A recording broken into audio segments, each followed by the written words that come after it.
Welcome to the morning tap in. If you've been watching this channel for some time, or if this is your first time, glad you're here. I'm into politics, technology, entertainment, all of the things above, and we're going to be touching upon those things today. One of the hot topics that we're going to be talking about today is Deion Sanders talking about Travis Hunter and the package deal with Shedeur Sanders. Yeah, his son, right? Let's go over this interview and hear a little bit about Deion's perspective on how the NFL draft should go down, who should be considered, and if they'll both be a package deal, and to possibly which teams. The bag because they both won the game. Well, let's talk about the bag here, Prime, because I'll ask you. I've been dying to ask you this question for a while. The kid who just came in your office, and Travis Hunter, do you think he can play both sides of the football in the pros? Yeah, it's so funny because Shedeur just left. Like he literally just left before we turned on the camera. Oh. Travis could definitely do that. I mean, he's gonna do that, or they shouldn't draft him. Don't do that, and I'm going to make sure that don't draft him if you're not going to give him an opportunity to play on both sides of the ball. Now you could be creative. He don't have to do what we did with him here and play every snap, but he's going to just say he's starting the corner.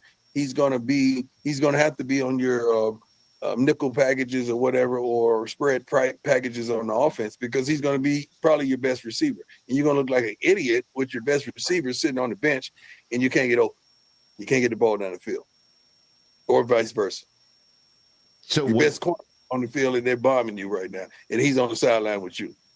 So when you talk to coaches that are going to be coming for pro days, or coaches that have already, or GMs that have already come through, I saw the Giants brass with you. Yeah, it's going to be abundantly clear that this is what he wants. This is who he is, and it's not going to work unless you entertain this and give him an assurance of this is what's going to happen. You got to understand, Travis Hunter has another year eligibility. So if you start the foolishness, he can do that. Interesting, Prime, because I know you've got plans. I know this stuff is stuff you've been talking about. I know you're the guy that once upon a time was famously brought into an interview room at the combine, asked where they're in the draft order, and they were too low for you, and you pirouetted and walked out of the room saying, "You can't draft me. See ya." So I know you are thinking about this sort of thing. So I got to keep the young men's best interest. I mean, when they choose us as a school, as a coach, as a mentor, or whatever they choose you as, you owe them that. I mean, come on, man. This young man helped us become who we are single-handedly. Now he's won the Heisman and darn every other award that he should have won, a couple that he should have won, he didn't get. But shouldn't you be there for him? He's been there for you. Shouldn't you be there for him in every facet of life, not just on the field, off the field, and consistently giving him directions and protection as well as correction? So shouldn't you be there for him? It don't stop, when he plays this last game. That love don't stop for me. No, not whatsoever. Man, look, I got love for Deion Sanders through and through. From being a dominant player on multiple sides of the ball himself to, jumping into this coach's journey, being a coach in Little League to an HBCU all the way to Colorado. The excitement that he's bringing to the game is unmatched, and I'm excited to see him in the NFL. It's going to happen. Let's just talk about it. It's going to happen. He's going to the NFL to definitely coach. I'm excited to see where he's going to go. I think that his approach with supporting players is phenomenal. It is the right thing to do, and it's going to ensure that those players have a good start in their NFL career, and that's where a lot of players lose things. So I think Deion Sanders is doing everything right, everything by the playbook, and going above and beyond.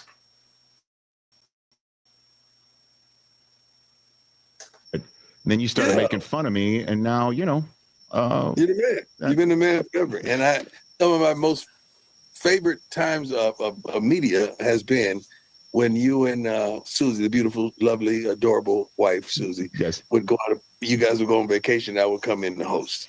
well, So I love those moments, man. Prime, you interviewed Morgan Freeman here. Yeah. Yep. Yeah. I mean, that actually happened. That happened. That happened. And I had no idea that you were potentially getting yourself ready for Tubi Tuesdays. We got time today. Yeah. Roxy Diaz. Come on now. Roxy does a great job. We have a great time. But I love Tubi, and that's how that all started. God always blesses me with the things I love. Like I love Tubi, and I view it like crazy. So having a relationship with them to do a talk show, and it's another form of recruiting for me, Rich. Like if I'm not going to your living room physically, I'm going to get there, you know. Hey, look, all of this is good for Deion, for college sports, for the NFL.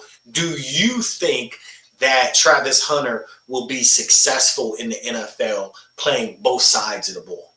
You know, we're talking about the NFL. Bigger, faster, stronger players, no question about it. And they're going to be targeting you. There's guys looking at him right now, looking at them weights like, yeah, come on up here, Travis. We got something for you. We got something for you you ain't never seen. There's been many players, you know, as you watch documentaries who say, hey, the game not only got faster in the NFL, but the players got much bigger. I 100% believe that Travis Hunter is going to be successful. You know, I'm curious to know if you guys think if it's going to come from being successful on both sides of the ball, and if he should go as a package deal with Deion's son. Is that a good thing or is it a bad thing? Also, there was a really good exchange that took place between Senator Hawkins, right, and the CEO of Intel. Check this out right here. One you don't want to miss.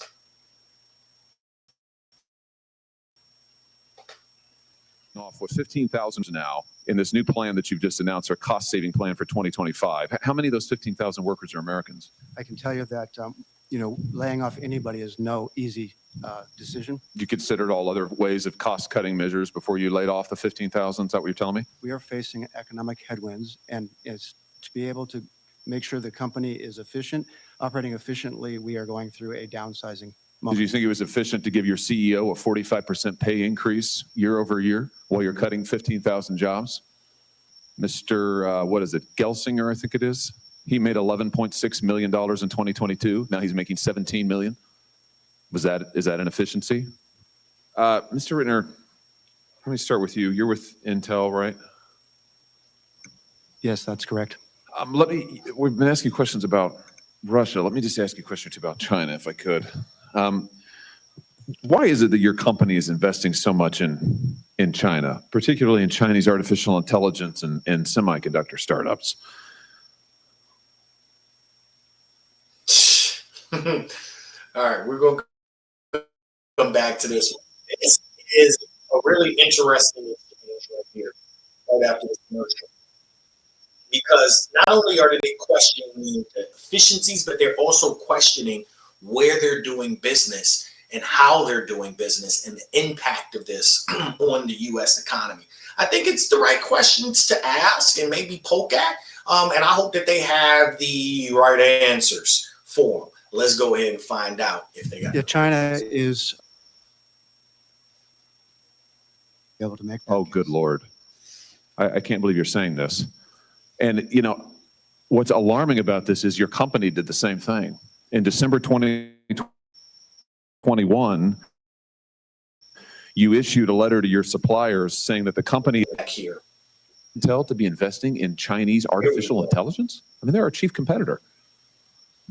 The reason for our investment, Senator, is that there are unique characteristics, technologies that we can leverage so that we can build the greatest products here in the United States. Well, yeah, I have no doubt that you're able to turn a significant profit off of what you invest in China, but how that benefits inures to the benefit of the United States is opaque to me, not clear to me. What about your relationship with your suppliers in Xinjiang and Uyghur forced labor? Do you condemn the forced labor that the Chinese government and its suppliers use? Well, I think maybe your mic's off. I'm sorry, Senator. That particular question, I would leave the answer to the experts. I'm not an expert on that. Well, wait a minute.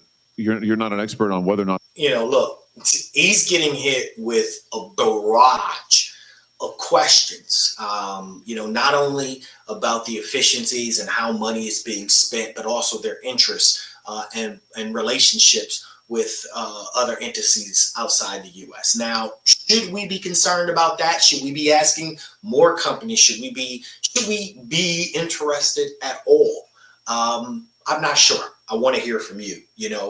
Corporate accountability is something that has always been at the at the end of debates. I think to a large degree, there has to be some accountability. It's imperative for, any society, right? You don't want to be doing anything that will be harmful. But at the same time, the questioning from the senator, to me, seems like it can be a little bit elusive, because you're making people think that, you don't have the America's interests at heart at all. And I don't know if that's the case. Let me know your thoughts. That's what I got for you for the morning. Tap in. Thank you for tapping in. Make sure you like and subscribe.